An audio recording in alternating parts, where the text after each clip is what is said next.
Bonjour, je m'appelle Kees. Ma sœur handicapée m'a appelé, en sang, tremblante, après que notre beau-père lui a fracassé le visage contre le réfrigérateur. J'ai conduit 5 heures à travers une tempête pour la rejoindre. Et quand je suis arrivé, ma mère m'a regardé droit dans les yeux et a dit, ce n'est qu'une égratignure. Mais ce n'était pas le pire. Le pire, c'était de réaliser qu'elle savait depuis des années. Et ce qui s'est passé ensuite? Cela n'a pas seulement changé notre famille. Cela a détruit tout ce que je croyais savoir sur l'amour, la loyauté, et le fait d'être une fille. Avant de commencer, à quelle heure écoutez-vous et d'où venez-vous? Dites-le moi dans les commentaires. Je les lis tous, un par un. Il était 2h14 du matin quand mon téléphone a commencé à vibrer. Au début, j'ai cru que c'était un rêve, le genre où votre cerveau essaie de vous arracher au sommeil pour vous avertir que quelque chose ne va pas. Mais l'écran continuait de briller, vibrant encore et encore. J'ai plissé les yeux, à peine réveillé, jusqu'à ce que je voie le nom, mais... Mon cœur a fait un bond. Elle ne m'appelait jamais aussi tard, ou jamais tout court, en fait. Sauf si c'était grave. Je me suis redressé, instantanément alerte, et j'ai glissé mon doigt sur l'écran pour répondre. Kees, a-t-elle murmuré, sa voix si faible que j'ai dû presser le téléphone plus fort contre mon oreille. Il m'a jeté contre le réfrigérateur. J'ai cligné des yeux, encore à moitié perdu dans le sommeil. Quoi? Qui ça, mais? De quoi tu parles? Elle a laissé échapper une respiration courte. Randall. Il a encore pété les plombs, il m'a frappé fort. Puis il m'a donné un coup de genou au visage. Je crois que mon nez est cassé. J'ai bondi de mon lit, cherchant déjà l'interrupteur. Où es-tu maintenant? Tu es en sécurité? Je suis par terre, en sang, je rampe jusqu'à mon téléphone. Sa voix s'est brisée. Il a quitté la pièce. Maman est là, mais elle crie que ce n'est qu'une égratignure. Que je fais du cinéma. À travers le téléphone, j'entendais la voix de notre mère, tranchante et dédaigneuse. Arrête de te plaindre, mais... Tu essaies toujours de te faire plaindre. Pendant une seconde, je ne pouvais plus respirer. Je suis resté figé, le téléphone collé à mon oreille, le cœur battant dans ma gorge. Mais avais-tu une blessure à la colonne vertébrale 2 ans auparavant, un accident bête, une mauvaise chute, puis une opération qui n'avait pas guéri comme il aurait fallu? Elle marchait, oui, mais lentement, prudemment, et avec douleur. Et quand Randall se mettait en colère, ce qui arrivait souvent, elle n'avait aucune chance. J'arrive, ai-je dit. Ne bouge pas. Garde le téléphone près de toi. Verrouille ta porte si tu peux. J'ai essayé. La serrure est cassée. Bien sûr qu'elle l'était. Je serai là, mais, ai-je dit, enfilant déjà un pantalon de survêtement. 5 heures, peut-être moins si je force. Elle a essayé de dire autre chose, mais l'appel a été coupé. J'ai agi vite, j'ai attrapé mon manteau, mon portefeuille, mes clés de voiture, j'ai enfilé des baskets. J'ai griffonné un mot à ma voisine, Trina, urgence. S'il te plaît, va voir Ellie. Je t'appelle bientôt. Puis j'ai glissé le mot sous sa porte et j'ai couru à ma voiture. Dehors, il pleuvait à l'horizontale. Le vent hurlait comme s'il était en colère. Il ne neigeait pas souvent à Portland, mais ce soir-là, on aurait dit que le ciel gardait une rancune. Je n'ai pas hésité. Je ne pouvais pas. La culpabilité de ne pas avoir répondu plus tôt, de ne pas en avoir fait plus avant, me rongeait. J'aurais dû insister davantage la dernière fois. Quand Randall avait jeté son assiette à travers la cuisine et qu'elle s'était brisée à ses pieds, je l'avais dit à maman, je lui avais dit qu'il était dangereux. Elle m'avait répondu, il est juste stressé. Ne fais pas de scène. Maintenant, mais m'appelait depuis le sol. J'ai pris l'autoroute I-5 Sud, roulant plus vite que je n'aurais dû. La pluie rendait la route glissante, mais j'ai continué. Chaque virage de l'autoroute était une nouvelle vague de panique, mais je me forçais à me concentrer. Les souvenirs sont revenus, violents et rapides. Maman était chaleureuse, gentille même, jusqu'à ce qu'elle rencontre Randall. Il avait cette façon de parler comme un prédicateur, mielleux, calme, calculé. Les gens l'aimaient bien, du moins au début. Mais à la maison, il était une mèche prête à s'enflammer. Et maman, elle le soutenait à chaque fois. Quand May s'est blessée, elle avait besoin d'aide, de quelqu'un pour la défendre, pour la protéger. À la place, elle a eu Randall qui levait les yeux au ciel en voyant sa claudication, et maman qui soupirait comme si l'existence même de May était un inconvénient. J'ai serré le volant plus fort. May était la plus brillante de nous deux. Elle chantait, peignait. Elle avait un rire qui faisait que les gens s'arrêtaient pour sourire. Maintenant, même sa voix tremblait. La pluie est devenue glaciale alors que je traversais les routes de campagne près de leur ville. Mes mains étaient crispées par la poigne serrée sur le volant. J'ai pris une profonde inspiration, essayant de calmer le feu en moi, mais il ne s'est pas apaisé. Le ciel a commencé à s'éclaircir, juste une lueur d'aube perçant la tempête alors que je tournais dans leur rue. Le gravier crissait sous mes pneus. Je pouvais voir la lumière du Porsche briller dans le brouillard. Je me suis garé, je suis sorti et je me suis dirigé droit vers la porte d'entrée. J'ai frappé une fois. Rien. J'ai frappé à nouveau, plus fort cette fois. Des pas ont traîné à l'intérieur. Puis la porte a grincé en s'ouvrant. Maman se tenait là en peignoir, les bras croisés, son expression vide. « Tu n'avais pas besoin de venir », a-t-elle dit d'un ton plat. « C'est déjà réglé. » Je n'ai pas dit un mot. Je suis passé devant elle, directement à la cuisine, et je me suis figé quand j'ai vu le sang qui tachait encore le réfrigérateur. Je n'ai pas parlé. Je suis passé droit devant ma mère, remarquant à peine le pli amer de ses lèvres, et je suis entré dans la cuisine. L'odeur d'eau de Javel était âcre, agressive, comme si quelqu'un avait frotté en panique, mais les traînées de sang séché s'accrochaient encore au réfrigérateur comme des ecchymoses sur la peau, maculée, étalée, et accablante. Je les ai fixées, la poitrine serrée. Puis je l'ai vue. Mais était assise par terre, le dos contre un placard. Ses cheveux étaient emmêlés, sa joue enflée, son nez rempli de mouchoirs en papier. Un de ses yeux était devenu presque violet. Mais à la seconde où elle a levé les yeux et m'a vu, son visage s'est fendu. Non pas de douleur, mais de quelque chose de plus profond, du soulagement, quelque chose qu'elle ne s'était pas permis depuis trop longtemps. « Salut », ai-je murmuré en m'agenouillant à côté d'elle. Elle a tendu la main, les doigts tremblants, et j'ai pris doucement son visage en coupe, en faisant attention de ne pas toucher les pires ecchymoses. Ses yeux se sont remplis de larmes, mais elle n'a pas sangloté. Elle les a juste laissés couler en silence. Je ne savais pas qui d'autre appeler, a-t-elle murmuré. J'ai ravalé la boule qui montait dans ma gorge. Tu as bien fait. Je l'ai entourée de mes bras, et pendant un instant, aucune de nous n'a dit quoi que ce soit. Je sentais à quel point elle était mince sous son sweatshirt. Sa respiration était entrecoupée de hoquets légers, et elle s'accrochait à moi comme une enfant. Tu es là, a-t-elle murmuré, comme si elle n'y croyait pas encore tout à fait. Je suis là, ai-je dit, et je ne vais nulle part. Derrière nous, des pas ont traîné sur le vieux plancher en bois. Je me suis retourné. Maman se tenait juste après le couloir, les bras croisés, toujours dans son peignoir. Son expression était illisible, quelque part entre l'agacement et l'indifférence. Il est parti travailler, a-t-elle dit d'un ton plat, comme un homme devrait le faire. Il n'y a pas besoin de faire de scène. Je n'ai pas répondu. Je me suis retourné vers May, j'ai repoussé ses cheveux derrière son oreille. Mes mains tremblaient. Tu veux te reposer un peu, ai-je demandé doucement. Je vais faire du thé, inspecter la maison. Toi, contente-toi de respirer. Elle a hoché la tête, lentement, prudemment. Je l'ai aidée à s'installer sur le canapé, j'ai glissé une couverture sur ses jambes. Puis je suis retourné dans la cuisine, mes mouvements silencieux mais délibérés. L'odeur d'eau de Javel était plus forte maintenant.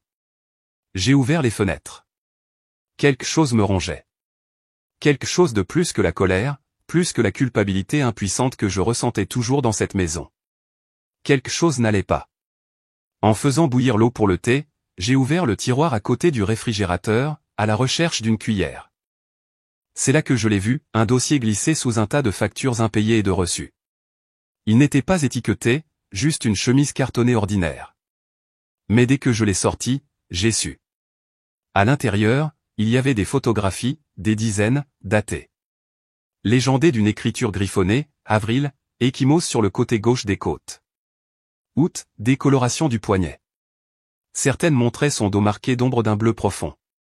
D'autres montraient de légères empreintes de doigts sur le haut de ses bras. Il y avait aussi des rapports d'hôpital. Des résumés des urgences, des radiographies, tous estampillés blessures accidentelles. Je suis resté là, engourdi. Ce n'était pas seulement la nuit dernière. Cela s'était produit encore et encore, en silence, caché, documenté, et personne n'avait rien fait. Je suis retourné dans le salon, le dossier pressé contre ma poitrine. Mais a levé les yeux du canapé, le visage pâle, mais les yeux plus vifs qu'auparavant. Elle a vu ce que je tenais dans mes mains et s'est figée.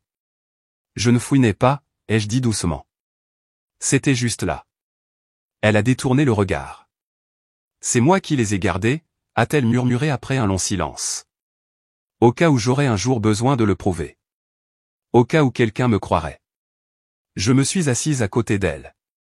Je suis allé voir la police une fois, a-t-elle dit, la voix tremblante. J'ai pris les photos, j'ai fait une déposition, mais maman m'a suivi là-bas. Elle leur a dit que je tombais souvent. Elle leur a dit que j'étais confuse. Ils l'ont cru. Ses doigts serraient le bord de la couverture comme si c'était la seule chose qui la rattachait à la terre. Elle m'a dit que je briserais la famille si je continuais à mentir, a-t-elle ajouté. Elle a dit que ça gâcherait tout. Je ne pouvais plus respirer. Je suis désolé, ai-je dit. J'aurais dû le voir plus tôt. Mais n'a pas répondu. Elle a juste fermé les yeux. Je me suis levé et j'ai marché vers le couloir, chaque pas plus lourd que le précédent. Maman se tenait maintenant au bout, habillée et se brossant les cheveux comme si de rien n'était. Tu savais, ai-je dit doucement. Tu savais et tu as laissé faire. Elle a levé les yeux du miroir. Ce n'est pas comme si elle était en train de mourir, a-t-elle dit, la voix plate. Tout le monde a des jours difficiles. Mon sang s'est glacé. Elle a des fractures, ai-je lancé sèchement. Des ecchymoses en forme de main, un nez cassé, et tu parles de jours difficiles. Tu as toujours été dramatique, a-t-elle marmonné. Ce n'est pas un ange. Tu crois que je n'ai pas eu à gérer ces crises? Ces chutes constantes? Elle n'est pas tombée, ai-je dit, chaque mot tranchant. Il l'a jetée. Maman a levé les yeux au ciel. Tu ne fais qu'empirer les choses. Et c'est à ce moment-là que quelque chose s'est brisé en moi. Pas de manière bruyante et dramatique, mais silencieusement, définitivement, comme une porte que j'avais gardée ouverte trop longtemps et qui se refermait enfin. Je l'ai regardé fixement, le couloir soudain trop petit, trop froid. Pour la première fois, j'ai vu ma mère pour ce qu'elle était vraiment. Je suis resté là, incapable de bouger. Le visage de ma mère était impassible, son expression plate, presque ennuyée, comme si tout cela n'était qu'un inconvénient. Je ne la reconnaissais plus. Ou peut-être que je ne l'avais jamais vraiment reconnue. Je suis sorti sur le porche, le vieux bois grinçant sous mes bottes. Les nuages pendaient bas sur les collines, lourds de cette humidité de l'Oregon qui s'infiltre dans vos vêtements qu'il pleuve ou non. J'ai resserré mon sweat à capuche. Ma poitrine me brûlait. Mes jambes tremblaient. Pas de peur, mais en sachant que quelque chose devait changer. Mais ne pouvais pas rester ici une nuit de plus. Et encore moins une heure de plus. Et j'avais conduit 5 heures à travers une tempête pour la rejoindre, pensant que je venais pour la réconforter. Mais je me trompais. Ce n'était pas une visite. C'était un sauvetage. À l'intérieur, elle était assise sur le canapé, tenant une tasse de thé ébréchée comme si elle pouvait la maintenir entière. Son nez était toujours enflé, des ecchymoses fleurissaient sous ses yeux, et son poignet avait commencé à enfler. Elle m'a fait un signe de tête tremblant quand je suis revenu, comme si elle lisait dans mes pensées. « Commence à faire tes bagages », ai-je dit doucement. Nous ne restons pas. Mais n'a pas posé de questions. Elle s'est juste levée, a boité vers sa chambre et a commencé à rassembler ses affaires. Je l'ai suivie quelques minutes plus tard pour l'aider. Ses tiroirs étaient en désordre, et elle ne pouvait pas soulever grand-chose avec un seul bras. Pendant qu'elle pliait des vêtements avec sa bonne main, j'ai ouvert son bureau, espérant trouver son chargeur de téléphone ou ses médicaments. Un tiroir est resté coincé à mi-chemin. J'ai tiré plus fort. Quelque chose était coincé à l'arrière. J'ai tendu la main et j'ai sorti un livre épais, une vieille copie des 4 filles du docteur Marsh, dont les pages avaient été découpées en un carré grossier. À l'intérieur, enveloppé dans du ruban adhésif toilé, se trouvait un téléphone. Mais elle s'est figée, a regardé le livre dans ma main et s'est assise lentement sur le lit. C'est le téléphone de secours, a-t-elle murmuré. Randall a cassé le premier.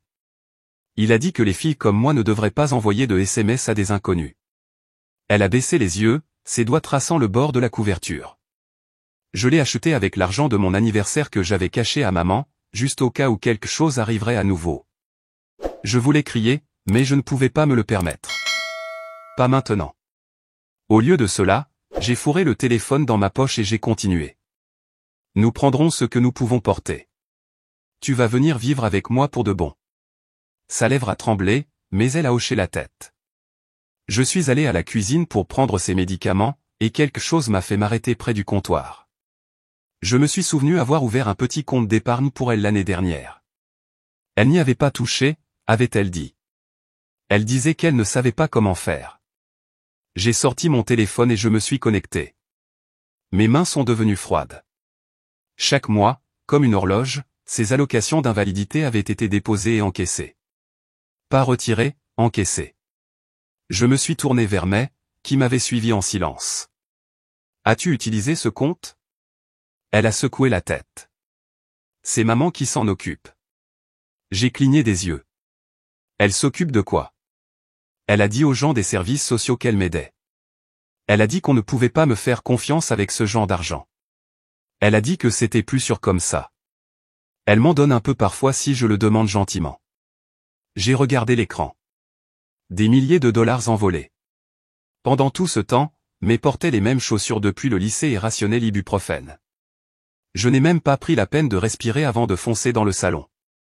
C'est ta fille, ai-je lancé. Et tu l'as volée, tu as laissé cet homme la battre. Tu savais. Maman se tenait près du miroir du couloir, ajustant ses boucles d'oreilles comme si elle se préparait pour un brunch. Elle n'a même pas sourcillé. Tu penses que tu vaux mieux que moi juste parce que tu es parti, a-t-elle dit, sans même me regarder. Tu ne sais pas ce que c'est que de faire tourner cette maison. De devoir prendre des décisions que personne ne veut prendre. J'ai fait ce que je devais faire. Non, ai-je dit, la voix basse.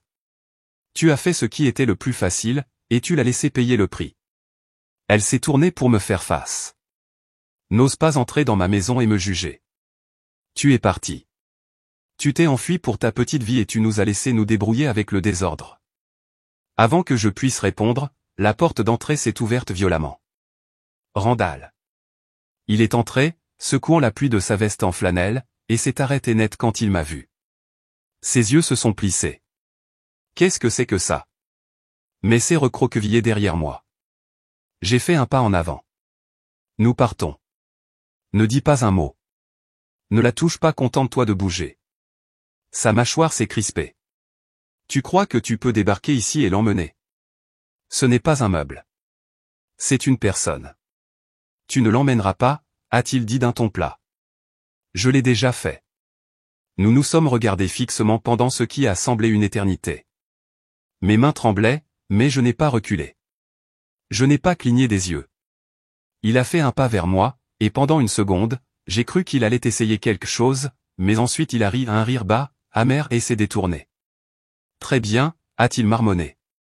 Elle est ton problème maintenant. Je n'ai pas attendu. Je me suis retourné, j'ai attrapé le sac de May et je l'ai guidé dehors.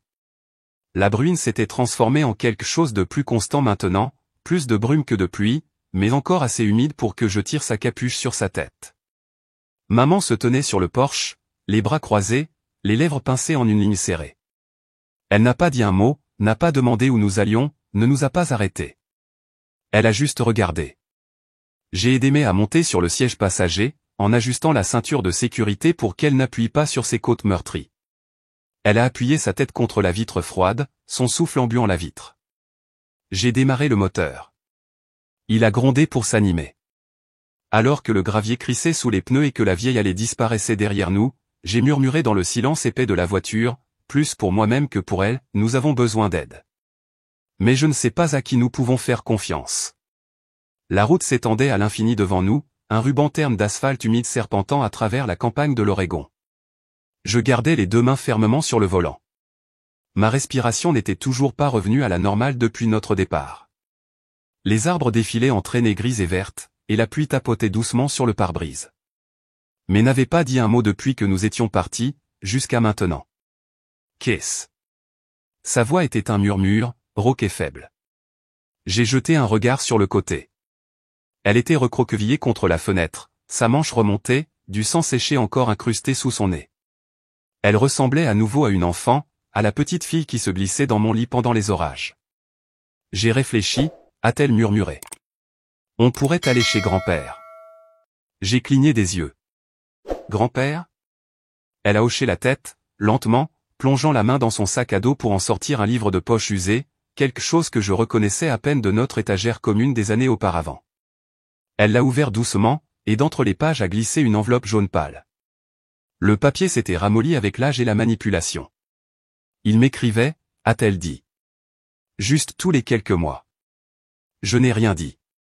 Je ne pouvais pas. Ce nom? Je ne l'avais pas entendu depuis plus d'une décennie. Elle a baissé les yeux, traçant le coin de l'enveloppe. Il envoyait parfois des cartes d'anniversaire avec de petits mots. Une fleur pressée une fois, un billet de 5 $ glissé derrière. Toujours signé de la même manière, avec tout mon amour, grand-père. Je croyais que maman disait qu'il était mort en prison. Mais a hoché la tête, un étrange mélange de tristesse et de défi dans les yeux. Elle me l'a dit aussi. Mais je ne l'ai jamais vraiment cru. Pas vraiment. Il savait toujours des choses, comme quand j'ai recommencé la kinésithérapie ou quand j'ai eu cette bourse pour laquelle tu m'as aidé à postuler. Il y faisait référence, tu sais, juste assez pour savoir qu'il ne devinait pas. Je me suis rangé sur le côté de la route. Je n'ai même pas réalisé que je le faisais jusqu'à ce que la voiture tourne au ralenti à côté d'un fossé herbeux et que mon cœur batte à tout rompre. Pourquoi ne me l'as-tu pas dit? Je voulais, mais tu n'étais plus là et maman aurait pété un plomb si elle l'avait découvert. Elle a arraché son visage de toutes les photos que nous avions. Elle l'appelait ce criminel et disait qu'il avait ruiné sa vie. Je me suis adossé au siège, sentant le mensonge s'installer comme quelque chose d'acide dans mon estomac. Et pendant tout ce temps, il était toujours en vie. Mais a de nouveau tendu la main, sortant une deuxième enveloppe, plus petite.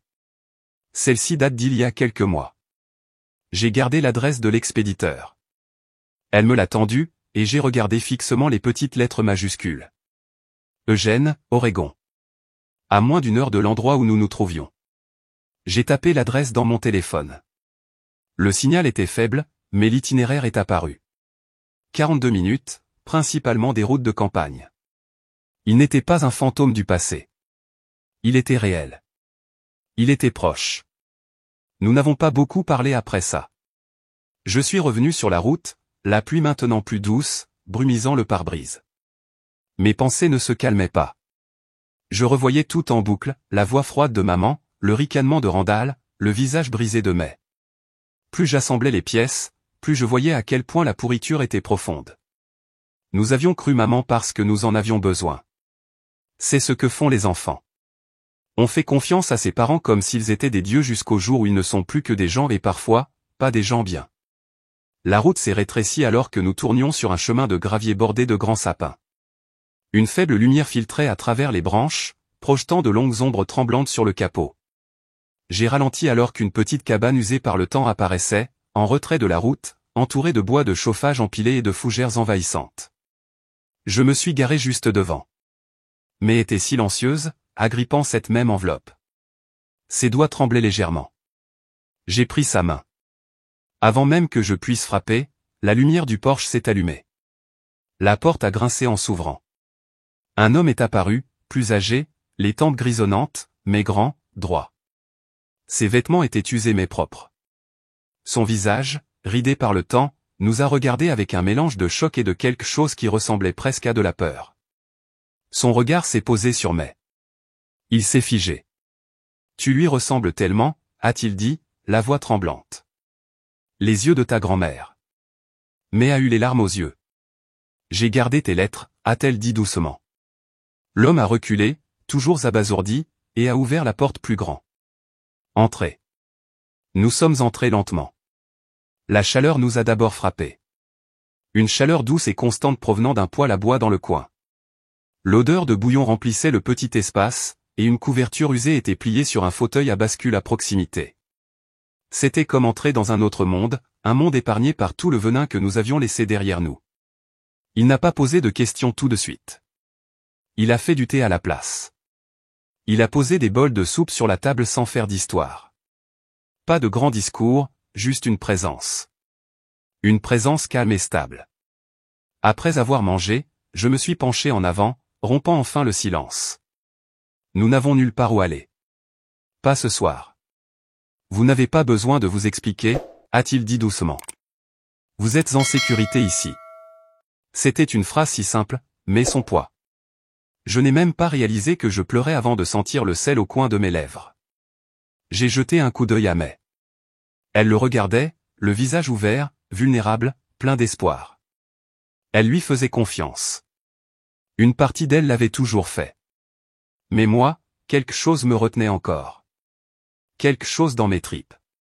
Parce que s'il était digne de confiance, alors pourquoi maman s'était-elle donné tant de mal pour l'effacer? Vous êtes en sécurité ici, a-t-il répété, tendant la main pour remplir nos tasses. Mais en regardant autour de cette petite maison tranquille, chaque instinct en moi murmurait la même chose, ce n'est pas fini.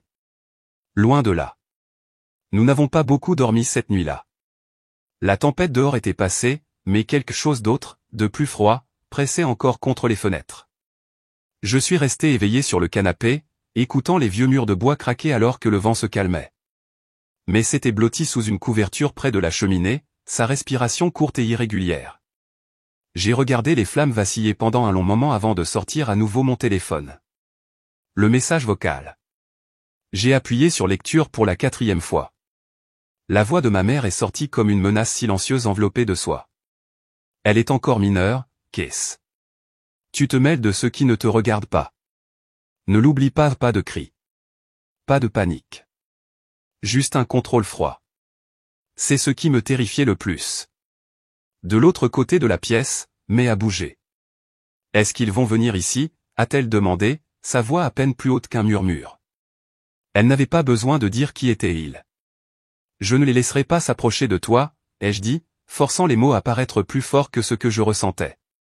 Je te le promets. Le matin est arrivé dans des tons de gris.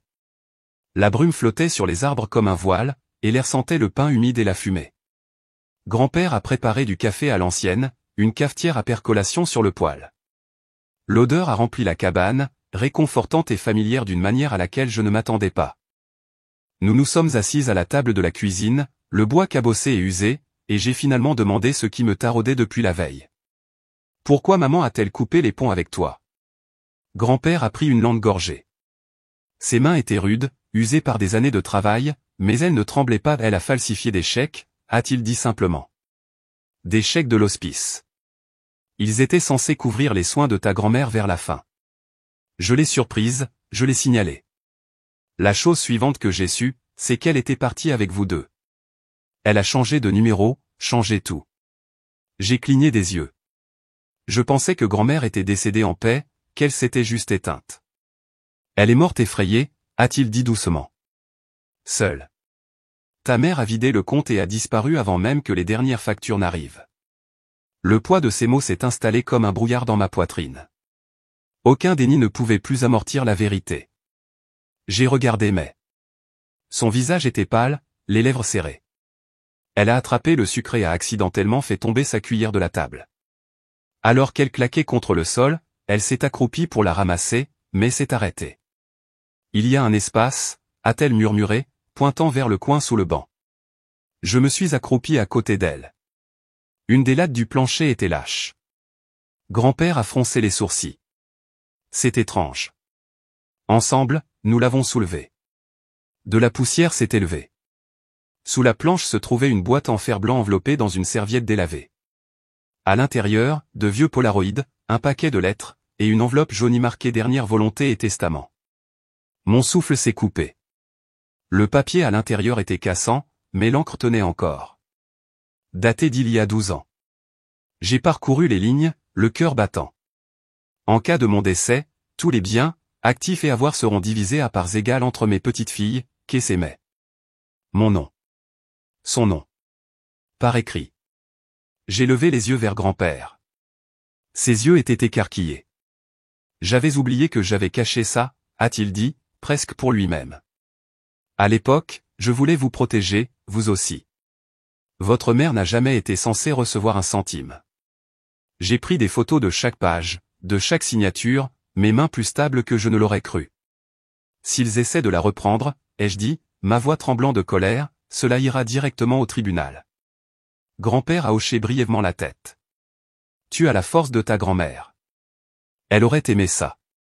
Plus tard, alors que nous étions assises dans le salon, la vieille horloge faisant tic-tac doucement derrière nous, j'ai commencé à chercher des cliniques d'aide juridique à Eugène.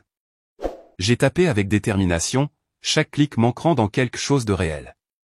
J'aurais besoin de preuves des blessures, aussi, ai-je marmonné. Les ecchymoses de mai sont nées. Grand-père a ouvert un tiroir et en a sorti un appareil photo jetable. J'ai pris quelques photos hier soir. Vieille habitude. Je le lui ai pris. Merci. Mais s'est rapprochée sur le canapé. Je veux parler, a-t-elle dit, à peine plus fort qu'un souffle. À quelqu'un d'officiel. Je suis fatigué de faire semblant d'aller bien. Fatigué de sentir que si je dis quelque chose, ça ne fera qu'empirer les choses. Je l'ai regardée, cette fille qui avait passé des années à se faire toute petite pour survivre, et j'ai vu quelque chose de nouveau derrière ses yeux. Pas seulement de la douleur. Du feu.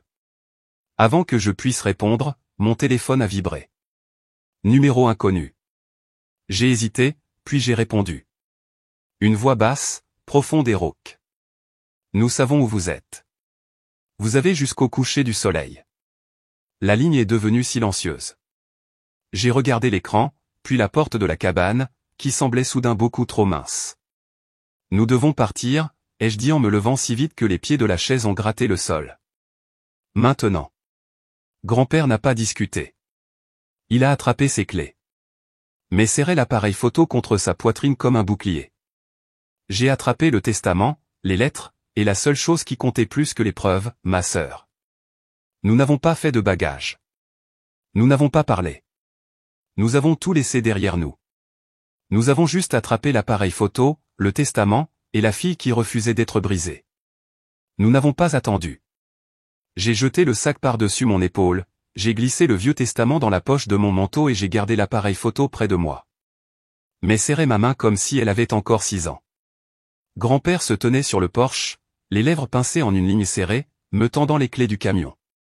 Nous sommes allés directement à la clinique. Mais s'est appuyé contre moi sur le siège passager, le visage pâle et les ecchymoses s'épanouissant maintenant en jaune et bleu.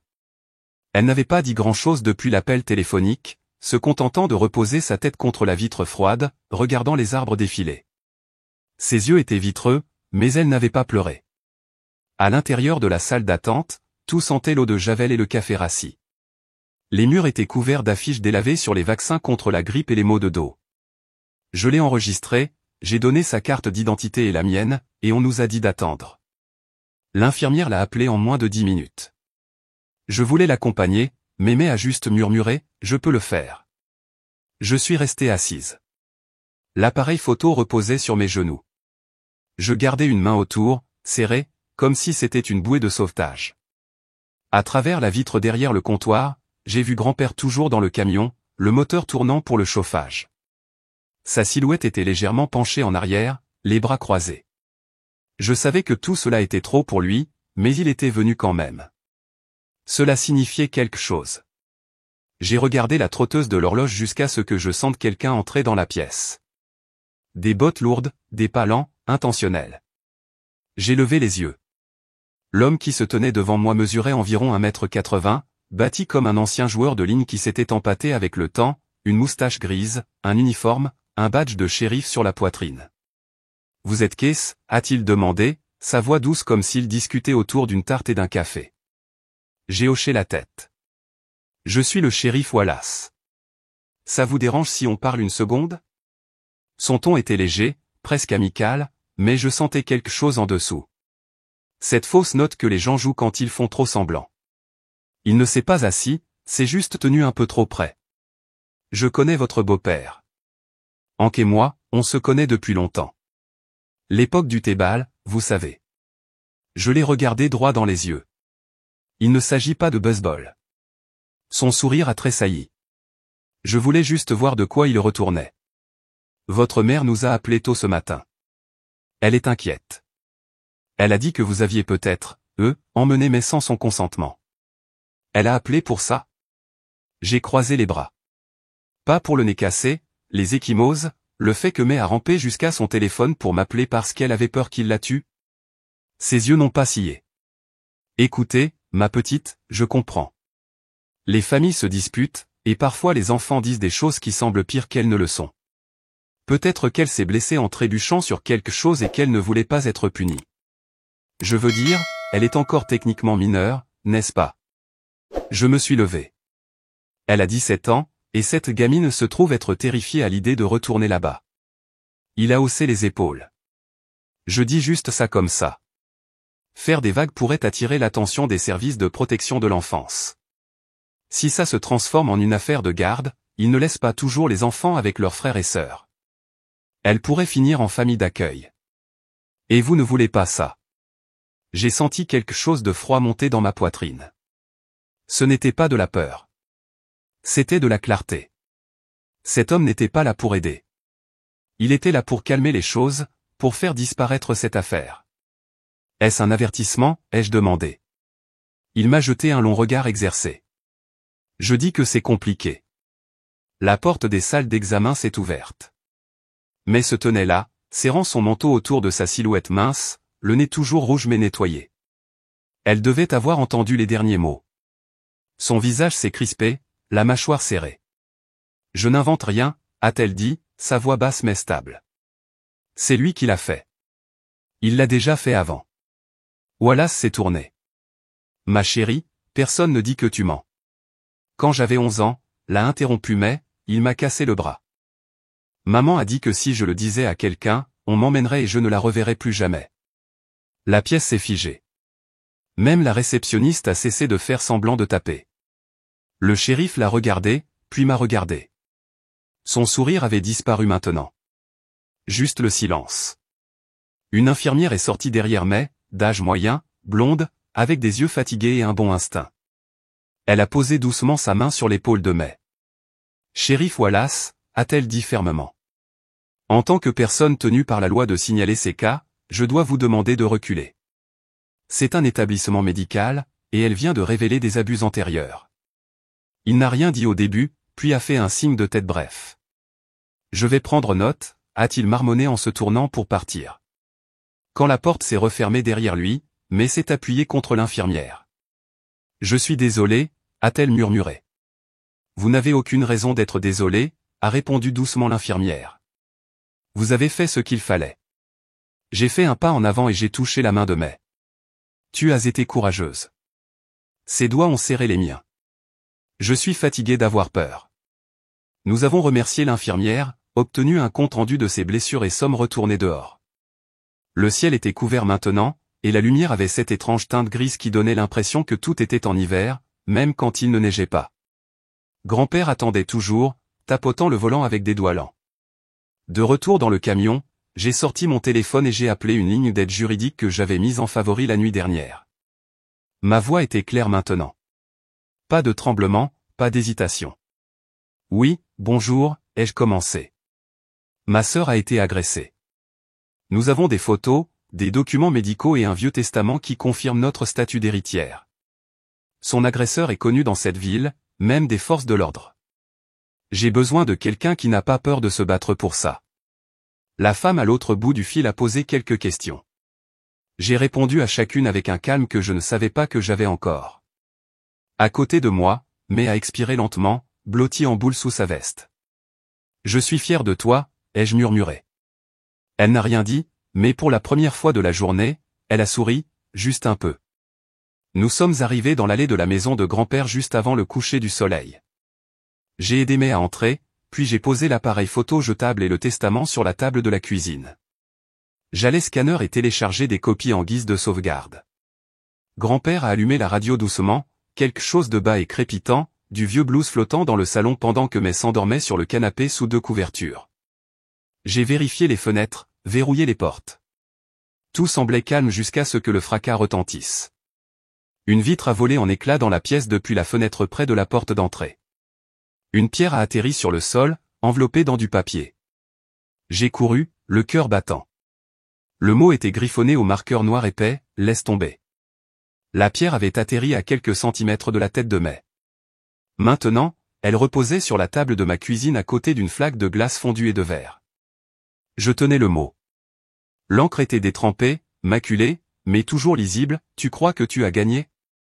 Reste tranquille, ou la prochaine fois ce ne sera pas une pierre.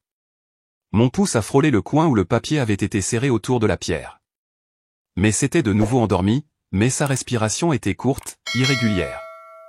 Elle n'avait pas lâché la couverture depuis l'incident. J'ai passé l'heure suivante à balayer le verre pieds nus, le balai étant trop bruyant. Puis j'ai passé en revue chaque fenêtre, chaque porte, vérifiant à nouveau chaque serrure avec une sorte d'effroi lent et mécanique. Dehors, le vent faisait vibrer les gouttières.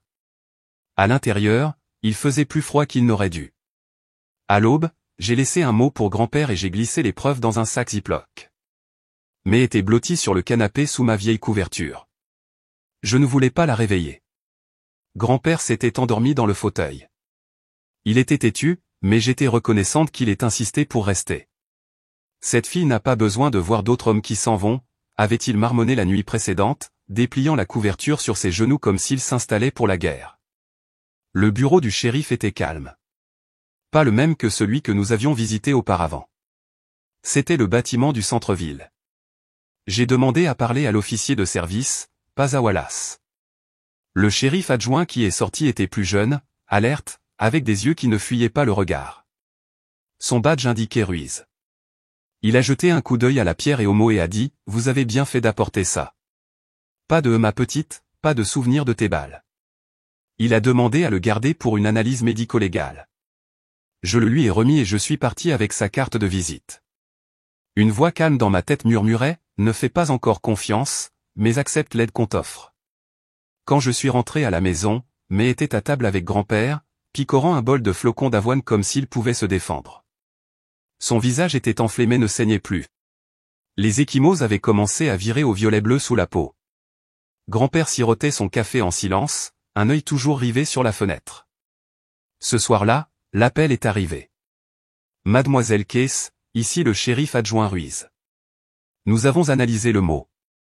L'écriture correspond au dossier d'emploi de votre mère. Elle a rempli des formulaires quand elle travaillait pour la bibliothèque du comté il y a 3 ans. Voulez-vous porter plainte? Je n'ai pas hésité. Oui. Ce simple mot a fissuré quelque chose en moi. Je pensais que je ressentirais du soulagement, mais je me sentais juste vidé, comme si je confirmais quelque chose que j'avais essayé de nier pendant des années. Elle avait vraiment fait ça. J'ai demandé une ordonnance de protection d'urgence la même heure. La greffière du tribunal n'a pas posé trop de questions. Peut-être a-t-elle vu les ecchymoses sous les yeux de mai sur les photos. Peut-être qu'elle avait déjà tout vu. Quoi qu'il en soit, au coucher du soleil, j'avais un papier signé dans la main et un serrurier qui arrivait dans l'allée. Mais regardait depuis le porche, les bras croisés étroitement autour d'elle. Grand-père se tenait à côté d'elle comme une statue, sa canne fermement plantée. Vous les filles, vous ne dormirez plus seules. Fin de l'histoire. Plus tard dans la nuit, May est entrée dans ma chambre en tenant quelque chose de petit et de rose. J'ai trouvé ça au fond de mon placard. J'avais l'habitude de cacher des choses dedans. Je ne sais pas pourquoi je l'ai gardée. Elle m'a tendu sa vieille boîte à musique. Une ballerine en plastique tournant à l'intérieur sous un miroir fissuré. J'ai ouvert le couvercle et le plus faible tintement d'une musique fausse s'en est échappé. Sous la doublure en feutre, quelque chose a bougé. J'ai décollé le tissu. Scotché sous le panneau se trouvait une minuscule carte SD. Il ne savait pas que je l'avais, a-t-elle murmuré. Nous nous sommes assises côte à côte sur mon lit pendant que je la branchais sur mon ordinateur portable. L'écran s'est allumé en clignotant. Le premier fichier s'est lancé immédiatement. Une vidéo de téléphone, tremblante et sombre, pointée vers le couloir. J'ai vu May, peut-être 10, peut-être 11 ans, être tirée par le bras à travers l'encadrement de la porte. Son visage s'est tourné vers la caméra une seconde, strié de larmes. Sa voix à peine plus forte qu'un murmure, « S'il te plaît, ne fais pas ça. » La deuxième vidéo était plus sombre, principalement des ombres et des sons étouffés, mais une voix était claire. Ma mère. Si tu ruines encore cette famille, je jure devant Dieu que tu le regretteras. Tu me comprends? Clique, j'ai arrêté le fichier. Mais ne pleurez pas. Elle regardait fixement. La carte SD contenait 5 autres fichiers, mais je ne pouvais pas continuer. Pas encore. J'ai tout envoyé par courriel à une amie, Sharon, une avocate spécialisée basée à Eugène qui me devait plus de faveurs qu'elle n'aimait l'admettre. 20 minutes plus tard, elle a appelé. Case, ça, ce n'est pas juste une situation d'ordonnance de protection. Tu as des preuves d'abus historiques, d'intimidation, de complicité d'agression et d'obstruction. J'envoie ça à l'unité fédérale. Tu fais ce qu'il faut. J'ai hoché lentement la tête même si elle ne pouvait pas me voir. Et juste au moment où je commençais à croire que nous pourrions être en sécurité, mais à crier depuis la cuisine. Il est là. J'étais à mi-chemin du salon quand j'ai entendu le cri de May déchirer le silence. Ce n'était pas un cri de surprise. C'était une peur brute, terrifiée, qui venait de tout son corps. J'ai foncé vers la cuisine, pieds nus sur le parquet, les bras se balançant comme si l'instinct avait pris le dessus. May avait glissé derrière le comptoir de l'îlot, les genoux repliés contre sa poitrine, la couverture toujours serrée dans ses bras.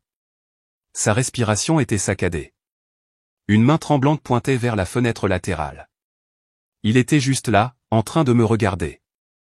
J'ai agi rapidement, j'ai attrapé la batte que je gardais sous l'évier à vieille, en bois ébréché d'une ligue communautaire que j'avais quittée il y a 10 ans. Je me suis approché de la fenêtre à pas de loup, en faisant attention de ne pas glisser sur les éclats de verre dispersés plus tôt, mais il n'y avait personne.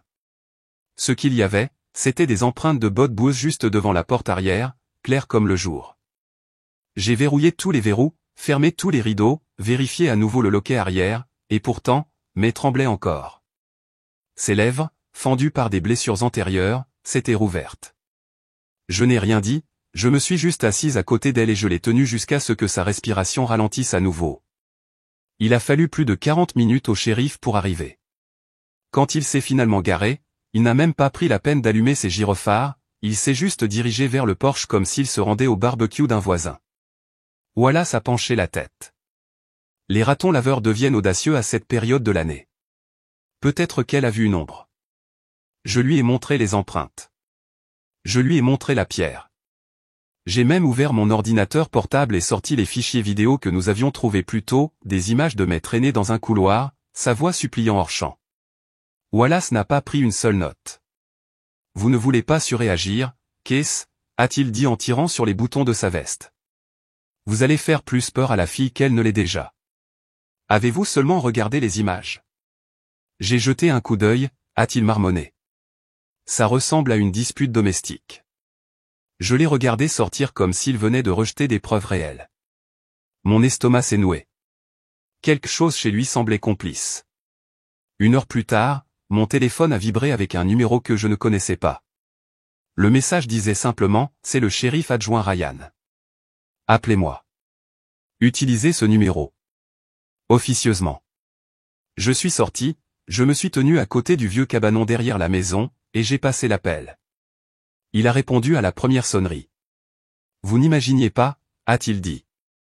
Wallace joue au poker avec votre beau-père depuis des années. Ils se connaissent depuis longtemps.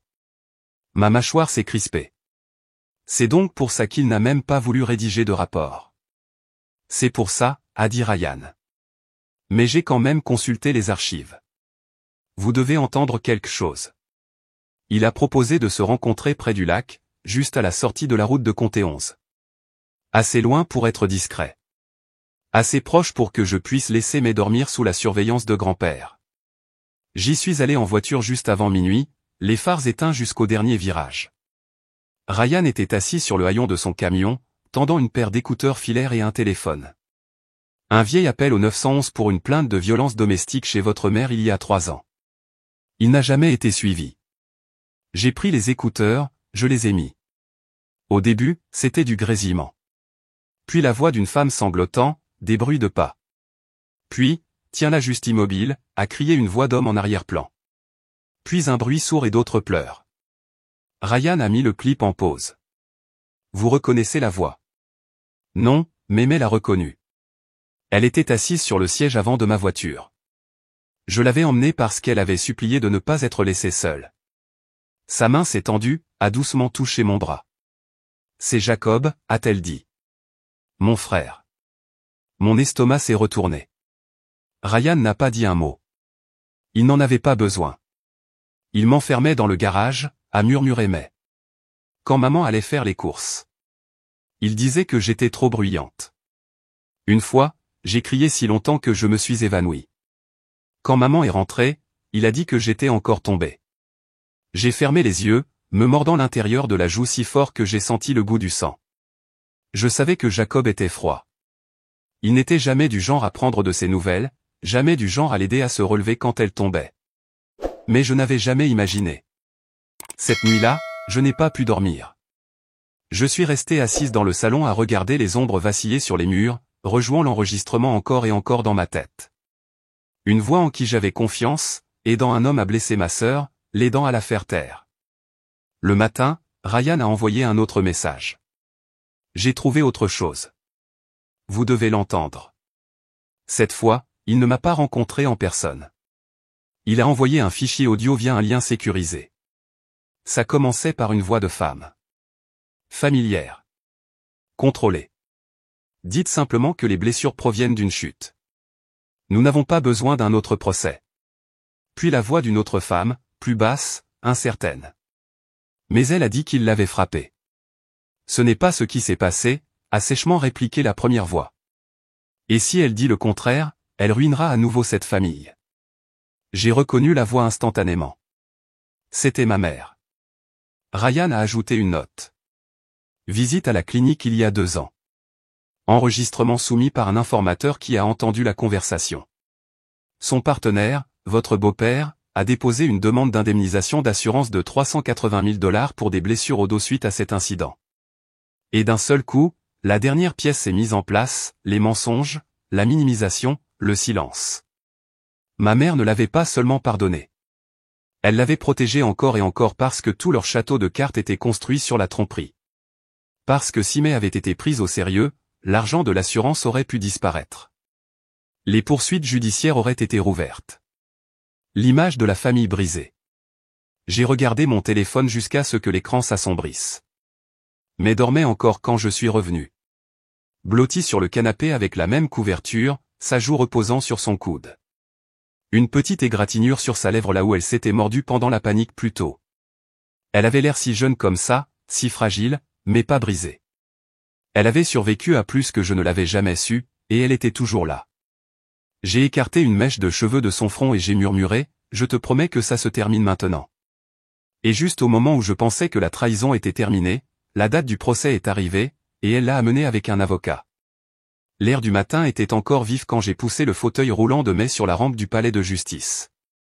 Ses cheveux étaient tressés lâchement sur une épaule, une couverture douce pliée sur ses genoux, ses mains posées dessus comme si elle ne se sentait pas tout à fait stable.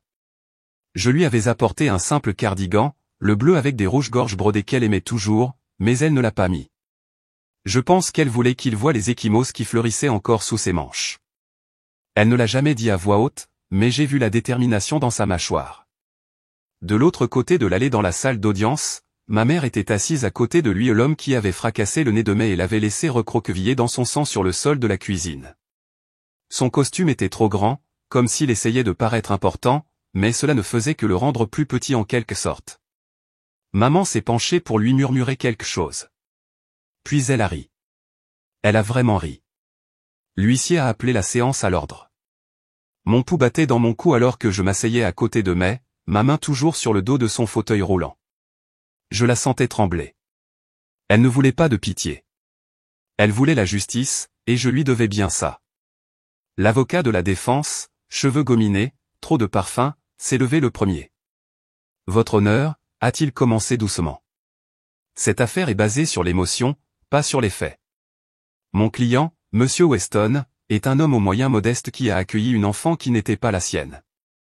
Il a fait un geste dédaigneux vers May. Et il a fait de son mieux dans des circonstances difficiles. Mademoiselle Case, cependant, a un passé d'instabilité, de culpabilité non résolue et de vendetta personnelle. Il ne s'agit pas de vérité. Il s'agit de vengeance. Je n'ai pas bronché, mais la prise de May s'est resserrée sur la coudoir. La juge, une femme à l'air sévère dans la soixantaine avec des cheveux argentés coiffés en chignon, a levé un sourcil. Voyons si les faits correspondent à la théorie. Quand mon tour est venu, je me suis levé. Je sentais mes genoux vaciller, mais je ne l'ai pas laissé paraître. Votre honneur, ai-je dit clairement, j'ai un fichier vidéo du vieux système de sécurité de mon père daté du 12 mars, il y a 5 ans. L'image est granuleuse, mais l'audio est clair. Je demande à la cour de le visionner. Il y a eu une légère pause, puis un signe de tête. Passez-le. Les lumières se sont tamisées. L'écran a pris vie en scintillant. Ça commençait dans notre ancienne cuisine, faiblement éclairée, en fin de soirée. Mais, peut-être 12 ans à l'époque, était assise à table en train de manger des céréales. Ses pieds ne touchaient pas le sol. Il est entré derrière elle, criant quelque chose d'inintelligible au début. L'audio est devenu audible. Tu te crois spécial? Tout comme ta sœur, à l'ouvrir. Mais s'est tournée pour le regarder. Elle n'a même pas parlé. Il l'a arraché de sa chaise si vite que son corps a heurté le réfrigérateur. L'angle de la caméra ne l'a pas manqué. Puis est venue la partie que je n'avais jamais vue jusqu'à ce que Ryan me donne la clé USB, ma mère debout dans le coin, les bras croisés, regardant, sans bouger.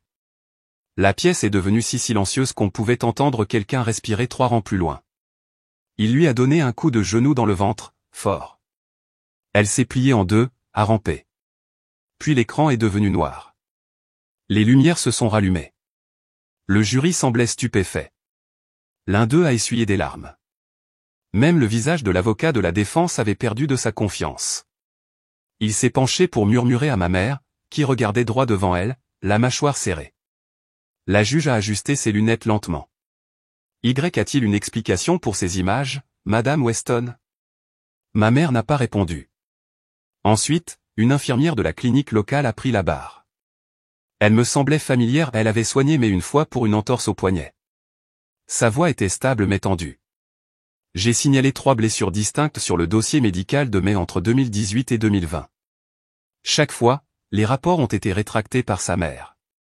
Elle a regardé la juge. Nous pensions protéger une famille. Nous avions tort. La juge a hoché légèrement la tête, puis a pris un dossier à côté d'elle. J'ai également reçu un dossier scellé du bureau du procureur. Mon cœur s'est arrêté. Elle l'a ouvert lentement, puis a regardé directement ma mère.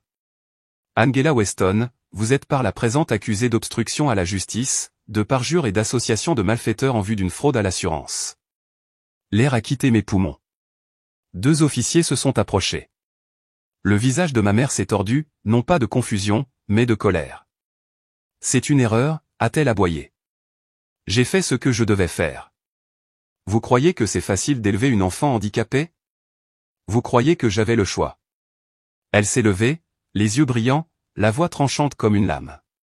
Elle a toujours été faible, toujours en train de pleurer, toujours à avoir besoin de quelque chose.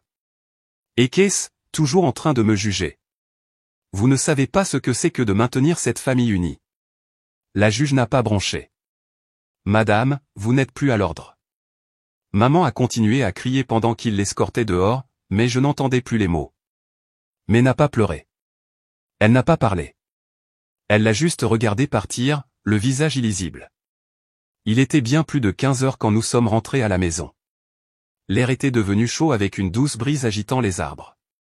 Je me suis garé dans l'allée et j'ai d'abord rentré les sacs de course soupe, crackers, tisane à la camomille. Puis j'ai poussé May sur la rampe du porche. Elle est restée silencieuse jusqu'à ce que j'ouvre la moustiquaire. On peut rester ici, a-t-elle demandé, presque dans un murmure. Juste rester un moment? J'ai hoché la tête. Aussi longtemps que tu le voudras. Ce soir-là, j'ai de nouveau changé les serrures. J'ai installé une petite caméra au-dessus du porche, et à la demande de May, j'ai accroché les vieux carillons près de la fenêtre de la cuisine, ceux en forme de petites feuilles. Leur son doux dansait dans l'air. Nous nous sommes assises sur les marches du perron et avons partagé de la soupe dans le même pot, les jambes repliées sous nous comme si nous étions à nouveau des filles. Pas de télévision, pas de téléphone, juste le silence. Après un long moment, May a posé sa tête sur mon épaule.